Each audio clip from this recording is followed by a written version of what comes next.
आज Doubtnut app download करें। Doubtnut पर अपने सभी गणित, रसायन विज्ञान, भौतिक विज्ञान और जीव विज्ञान के डाउट्स का करो सफाया। बस प्रश्न की फोटो खींचो, एक ही प्रश्न को क्रॉप करो और तुरंत वीडियो सोल्यूशन पाओ। अभी डाउनलोड करें। हेलो स्टूडेंट्स, तो आपको इस क्वेश्चन में पूछा है कि आयाम मॉडुलित और आवृत्ति मॉडुलित सिग्नल आवृत्ति मॉडुलित तरंगों के बीच में उचित आरेख खींचकर विभेदन कीजिए, है ना। एएम सिग्नल की तुलना में एफएम सिग्नल को क्यों वरीयता दी जाती है ये बताना है। ठीक है, तो आपका एएम सिग्नल और एफएम सिग्नल यानी कि आवृत्ति और आयाम मॉडुलित सिग्नल के बीच में आपको क्या करना है, विभेदन यानी कि अंतर बताना है। तो आपको यहाँ दो डायग्राम दिख रहे होंगे, है ना। जो ये पहला डायग्राम है आपके पास, ये आपके पास दे रखा है आयाम मॉडुलन के लिए, है ना। आयाम मॉडुलन यानी कि कौन सा होगा, आयाम मॉडुलित। और जो दूसरा आपके पास हो गया आवृत्ति मॉडुलित। ठीक है, आवृत्ति मॉडुलित। ठीक। तो यहाँ देखो, आपको डायग्राम में कुछ चीजें दिख रही हैं कि इस चीज को तो क्या कहा जाता है और इसको क्या, ये आपके पास ध्यान रखना, वास्तविक सिग्नल होता है जिसको मॉडुलित सिग्नल कहते हैं अपन, मॉडुलित सिग्नल, है ना। तो ये आपको दोनों जगह दिख रहा होगा, यहाँ पर भी दिख रहा है और यहाँ पर भी। ठीक है, जो वास्तविक सिग्नल होता है आपके पास यानी कि जो इन्फॉर्मेशन, जो सूचना आप देते हो, ठीक है, वो किस में बदल दी गई, पहले तो एक सिग्नल में बदल दी गई, कौन सा, इलेक्ट्रोमैग्नेटिक। तो जो कोई भी जानकारी होती है, जैसे आप कॉल वगैरह फोन करते कुछ भी, तो आपका जो साउंड है, तो डिवाइस क्या करता है, उसको एक तरंग के रूप में परिवर्तित कर देता है ना। तो ये आपका वास्तविक सिग्नल होता है। इसको आप आधार सिग्नल भी कहते हैं, मॉड्यूल सिग्नल भी कहते हैं ना, या ओरिजिनल सिग्नल भी कहते हैं। दूसरा आपको दिखा होगा, ये है आपके पास, ये जो सिग्नल दिख रहा है इसको बोलते हैं कैरियर सिग्नल। ठीक है ना, कैरियर सिग्नल। ठीक। तो कैरियर सिग्नल बेसिकली है क्या, यानी कि ये जो आपको दिख रहा है, ये क्या होता है कि आपकी जो इन्फॉर्मेशन वाला सिग्नल है, यानी कि सूचना वाला सिग्नल, इसकी आवृत्ति की बात करें, इसके आयाम की बात करें, ये काफी कम होता है। ठीक है, और जैसे जैसे ये दूसरी जगह पर संचार होता है, तो इसकी जो आपके पास बोलते आवृत्ति या बोलते पावर यानी कि शक्ति, धीरे धीरे कम होती जाती है। तो जब ये सिग्नल ज्यादा दूरी पर दूसरी जगह पहुंचेगा, तो जो वास्तविक सूचना इसके अंदर है, तो वो वास्तविक सूचना बीच में खत्म हो जाती है। तो इसको कम करने के लिए करते क्या है, एक और सिग्नल लिया जाता है, कैरियर सिग्नल। तो जिसका आप भी आपके पास क्या दिख रहा है, कुछ आयाम दिख रहा है आपको, एएम, है ना। मान लीजिए इसका आयाम है एसी और इसका आयाम बोल देते हैं एएम। ठीक है ना। तो ये जो सिग्नल है, इन दोनों को आपस में मिला दिया जाता है। तो उससे क्या होता है, जो मिलाने के बाद आपके पास जो आयाम है, उसमें क्या होता है, परिवर्तन आ जाता है। ठीक है क्या। और आपको ये डायग्राम दिख रहा होगा लास्ट वाला, इस तरीके से।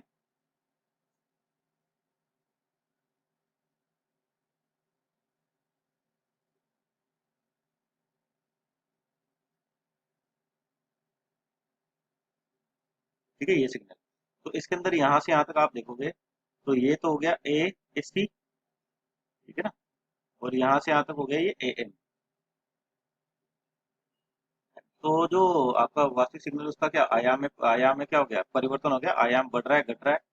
ठीक है, किसके अनुसार बढ़ता है, जो करियर सिग्नल है इसके अनुसार। ठीक है, तो यही आपके पास आयाम मॉडुलित कहलाता है। तो आयाम मॉडुलित का मतलब, जो करियर सिग्नल है ना, उसके आयाम में जो वास्तविक सिग्नल है उसके अनुसार परिवर्तन कर दिया जाता है। ठीक है, जैसे ही ये सिग्नल दूसरी जगह पर पहुंचता है, तो इसके अंदर क्या होता है, दोनों सिग्नल होते हैं। तो जो आप करियर सिग्नल आप खुद इसके साथ सुपर इम्पोज करते हो, तो दूसरी जगह पर फिल्टर वगैरह लगे होते हैं, तो इस आयाम को पहचान के उस सिग्नल को वो खत्म कर देता है। तो वास्तविक सिग्नल ही अपने पास क्या होता है, दूसरी जगह पहुंचता है। ठीक है ना, जैसे ये एम दे रखा है, इसको तो कौन खत्म कर देगा या हटा देगा, जैसे यहाँ पे जोड़ रहे हैं अपन, तो दूसरी जगह पर क्या होगा, इस आयाम को फिल्टर लगे होते हैं जो इस आयाम को खत्म कर देते हैं या इस आयाम के सिग्नल को अलग कर देते हैं, तो आपके पास वास्तविक सिग्नल पहुंचता है। तो इस तरह से आपका आयाम मॉडुलित काम करता है।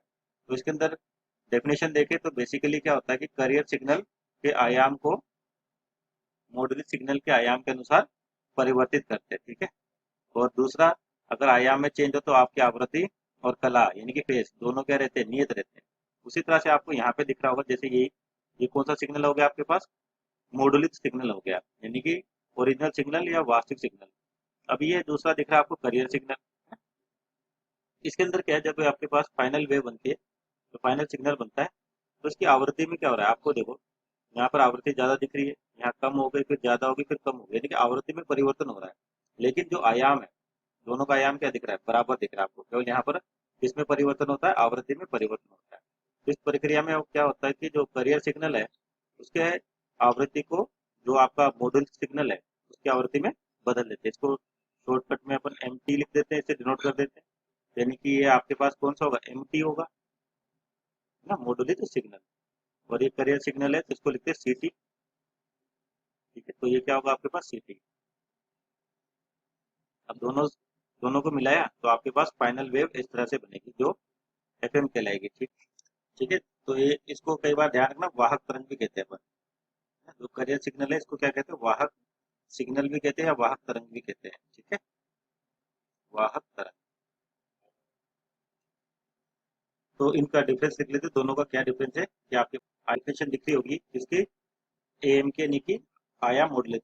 क्या है ये, एक ऐसी प्रक्रिया है जिसमें वाहक सिग्नल के आयाम, ध्यान रखना, वाहक सिग्नल के आयाम में परिवर्तन किया जाता है। ठीक है, आवृत्ति और कला, इसमें कोई परिवर्तन नहीं होता, जैसा डायग्राम में भी दिख रहा है आपको।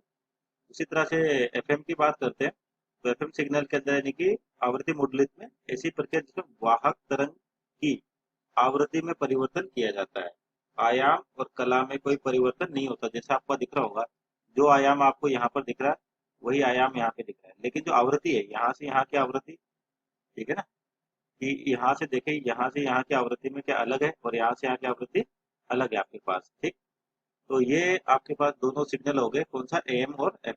किस तरीके से होता है एम, ये दिख रहा है आपको, है ना, ये कहलाती है कौन सी, वाहक तरंग या कैरियर सिग्नल। ये मॉड्यूलेट या बेस सिग्नल या आधार सिग्नल या वास्तविक सूचना, है ना, और ये दोनों मिलके आगे जाते हैं। ठीक, उसी तरह से यहाँ पर आपको दे रखा है। और उसके बाद बताना है आपको कि एएम की सिग्नल की तुलना में एफएम सिग्नल को वरीयता क्यों दी जाती है, यानी कि एफएम का क्या एडवांटेज होता है एज कम्पेयर टू एएम। कुछ है इसमें कि एफएम सिग्नल की एएम सिग्नल पर वरीयता, यानी कि जो आपके एफएम सिग्नल है उसको ज्यादा इंपोर्टेंस दी जाती है, ज्यादा यूजफुल होते हैं इसके कंपेरिजन में एएम के। तो क्यों होते हैं, तो पॉइंट वाइज पॉइंट डिस्कस कर लेते हैं। पहला लिखा है प्रभावकारी या एफिशिएंट। ये क्या होता है भाई, आपके पास जो भी मान लीजिए एफएम सिग्नल आया, ठीक है ना, यानी कि जो भी एफएम सिग्नल आया आपके पास मॉड्यूलिंग के बाद, तो उसमें जो उसकी शक्ति होती है, यानी कि पावर भी कह सकते हैं अपने को, या उसकी ऊर्जा की भी कह सकते हैं, है ना, जो डिवाइस जिससे आपके पास आपको सिग्नल मिला उसकी शक्ति या पावर, आप चाहे तो एनर्जी भी कह सकते हैं ना। ठीक है, तो एफएम सिग्नल में क्या होता है, ये पूरी की पूरी जो शक्ति है इसका यूज होता है। एफएम के अंदर क्या होता है, जो पूरी की पूरी शक्ति आपके पास उसका यूज होता है। पर लेकिन एफएम के अंदर, सॉरी, एएम के अंदर क्या होता है आपके पास, जो एएम सिग्नल है आपके पास, इसमें जब आप जो भी आपके पास तरंग बाहर आती है एएम, है ना, आयाम मॉडलित तरंग बाहर आती है, तो इसको आगे की ओर संचार करते हैं। तो जो वाहक तरंग होती है ना, आपके पास जो वाहक तरंग होती है, ठीक है, वाहक तरंग, तो ज्यादा शक्ति क्या होती है इस वाहक तरंग के संचारण में खत्म हो जाती है। ठीक है, एएम के अंदर क्या होता है, जो आपका वाहक तरंग है यानी कि कैरियर सिग्नल है, तो इसकी जो पावर है, जो भी यह सिग्नल आपको मिलता है उसकी जो भी पावर होती है उसका मैक्सिमम पार्ट इस वाहक तरंग को संचारण में खत्म हो जाता है। लेकिन एफएम के अंदर क्या होता है, यहाँ पर ऐसा कुछ आयाम में कोई परिवर्तन नहीं होता, केवल आवृत्ति होती है। तो जो भी पावर है, जो भी शक्ति है, वो ज्यादा यूज होती है किसके अंदर, एफएम के अंदर। दूसरा लिखा है नॉइज या शोर। इसका क्या मतलब होता है कि नॉइज या शोर का, कि जैसे आपके पास कोई भी सिग्नल संचारण कर रहा है, यानी कि ट्रांसमिशन में है, ठीक है, तो एफएम सिग्नल के अंदर क्या होता है आपके पास, जो एक चीज होती है बैंड विड्थ, क्या बोलते हैं इसको, बैंड विड्थ बोलते हैं ना, बैंड चौड़ाई। ठीक है, बैंड विड्थ, जो बैंड विड्थ होती है आपके पास एफएम सिग्नल में, ये ज्यादा होती है as compare to AM signal, यानी कि, और इससे फायदा क्या हो, फिर बैंड विड्थ होने से क्या मतलब हुआ, जैसे कोई भी सिग्नल है आपका फिक्स है, कोई पर्टिकुलर फ्रिक्वेंसी, यानी कि कोई भी फ्रिक्वेंसी आवृत्ति होगी उस पर होगा। अगर इस आवृत्ति के, मान लीजिए ये सिग्नल इसी आवृत्ति पे आगे की ओर जा रहा है, तो हो सकता है कि जो दूसरे सिग्नल है वो आसपास, वो इस आवृत्ति के साथ क्या कर सकते हैं, इंटरफेयर कर सकते हैं, है ना, दोनों मिलकर व्यतिकरण दे सकते हैं। यानी कि उससे क्या होगा आपके पास, जो वास्तविक सिग्नल के पास इंफॉर्मेशन थी वो खत्म हो जाती है। ठीक है ना, क्यों, दूसरे सिग्नल भी इस पे मिल गए। लेकिन जब एफएम किया जाता है, यानी इसका फ्रिक्वेंसी आवृत्ति मॉड्यूलेट किया जाता है, तो आपका जो मेन सिग्नल है ना, उसके आसपास क्या होती है, थोड़े से आपको फ्रिक्वेंसी और मिलती है, एक तो इस साइड मिलती है और एक इस साइड मिलती है। यानी कि यहाँ पर आपके पास एक तरह से इसको बोलते हैं यहाँ से यहाँ तक बैंड विड्थ। तो ये बैंड विड्थ आपको मिल गई, ठीक है ना।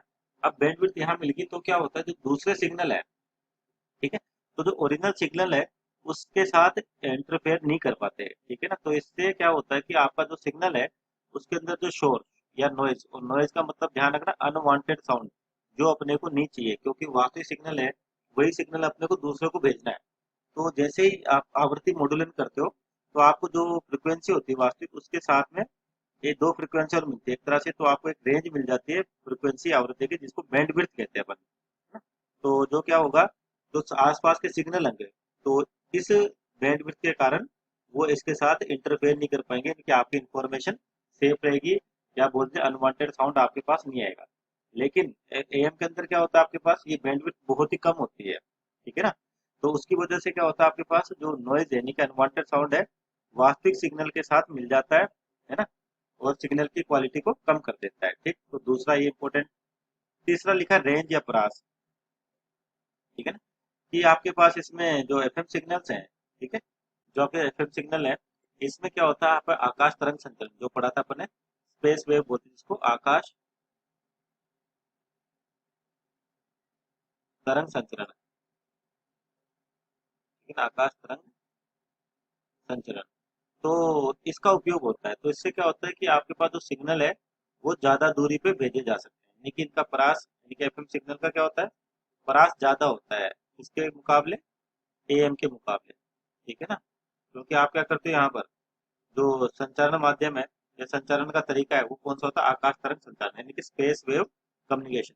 तो आपके पास मान लीजिए यहाँ से यहाँ तक, ठीक है, अगर किसी सिग्नल को भेजना है, और मान लीजिए आपके पास अर्थ का जो सरफेस है वो थोड़ा सा अपन जानते हैं कर्व साइड का होता है, तो लेकिन अपन क्या करते हैं, इसके अंदर इन तरंगों को आप सीधा के साथ साथ क्या होता है, स्पेस की हेल्प ले सकते हो, जहां पर आपके पास सैटेलाइट है वो सिग्नल को रिफ्लेक्ट करके दूसरी जगह ज्यादा दूर तक भेज सकता है। तो यानी कि आपके पास तीसरी चीज क्या होगी, एफएम का परास ज्यादा होता है एज कम्पेयर टू एएम तरंग, है ना, ठीक है। तो ये कुछ मेन मेन या इंपॉर्टेंट पॉइंट है जिसमें आपके पास ये एफएम सिग्नल को वैधता दी जाती है, ठीक है।